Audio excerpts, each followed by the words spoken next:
Selamat siang pemirsa, bersama saya Nur Kistiani. Kita kembali bertemu dalam program Laporan Pekan. Program yang menyajikan rangkuman kegiatan akademik terkini dari Fakultas Dakwah Universitas Islam Negeri Sultan Maulana Hasanuddin Banten. Memasuki pekan kelima perkuliahan di semester 5, mahasiswa program studi komunikasi dan penyiaran Islam kembali melanjutkan pembelajaran pada mata kuliah teknik reportase dan investigasi berita. Pertemuan kali ini menghadirkan kelompok 2 sebagai penyampai materi dengan topik membangun jurnalisme profesional, analisis keterkaitan sejarah, undang-undang pers, dan kode etik jurnalistik.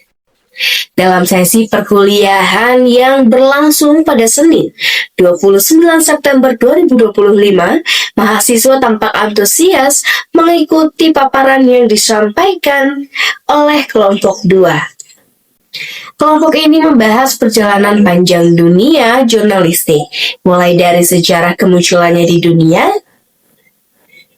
hingga perkembangan pers di Indonesia yang menjadi salah satu pilar demokrasi. Melalui pemaparan yang sistematis, kelompok 2 menekankan bahwa jurnalisme tidak sekedar menyampaikan informasi, tetapi juga berfungsi sebagai alat kontrol sosial yang menjaga keseimbangan antara kekuasaan dan kepentingan publik. Dosen pengampu turut menambahkan bahwa kemampuan memahami sejarah dan regulasi jurnalistik merupakan fondasi penting bagi mahasiswa komunikasi agar mampu menjadi jurnalis yang berpikir kritis, beretika, dan bertanggung jawab terhadap kebenaran informasi. Dalam pemaparannya, kelompok 2 juga menjelaskan bagaimana Undang-Undang Nomor 40 Tahun 1999 tentang pers menjadi dasar hukum utama bagi kebebasan dan tanggung jawab pers di Indonesia.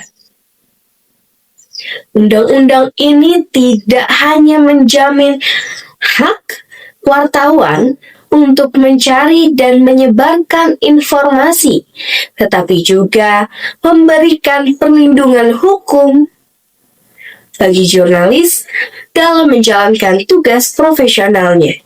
Selain itu, mereka menguraikan pentingnya kode etik jurnalistik sebagai pedoman moral dan profesional yang mengatur perilaku wartawan dalam menyajikan informasi yang akurat, berimbang, dan tidak menyesatkan.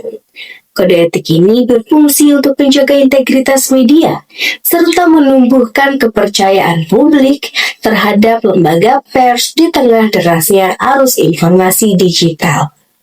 Dalam pembahasan lanjutan, kelompok 2 juga menguraikan hubungan antara undang-undang pers dan kode etik jurnalistik yang saling melengkapi. Undang-undang memberikan dasar hukum, sementara kode etik menjadi pedoman moral bagi setiap insan pers.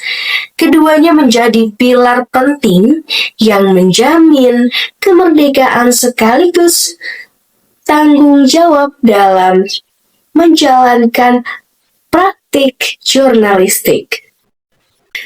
Kelompok 2 juga menyinggung tantangan daripada jurnalisme di era digital, di mana kecepatan penyebaran berita melalui media sosial seringkali menggeser prinsip verifikasi dan akurasi dalam jurnalisme. Dalam konteks inilah, mahasiswa didorong untuk memahami bagaimana menjaga nilai objektivitas, akurasi, dan tanggung jawab sosial, bahkan ketika bekerja di tengah tekanan industri media yang menuntut kecepatan tinggi. Sebagai tambahan, data survei yang disampaikan kelompok 2 juga menunjukkan bahwa sebagian besar mahasiswa program studi komunikasi dan penyiaran Islam masih kurang memahami sejarah pers serta penerapan kode etik jurnalistiknya dan undang-undang pers. Oleh karena itu, penting bagi mahasiswa komunikasi untuk memperdalam wawasan dan menerapkannya secara nyata dalam setiap kegiatan reportase.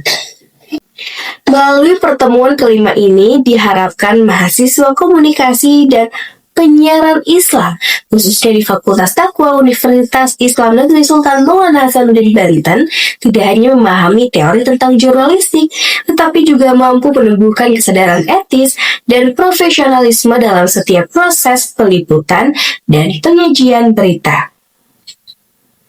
Terima kasih telah menyaksikan laporan pekan Akademia News siang ini. Saya Nur Kristiani pamit undur diri. Terima kasih dan sampai jumpa.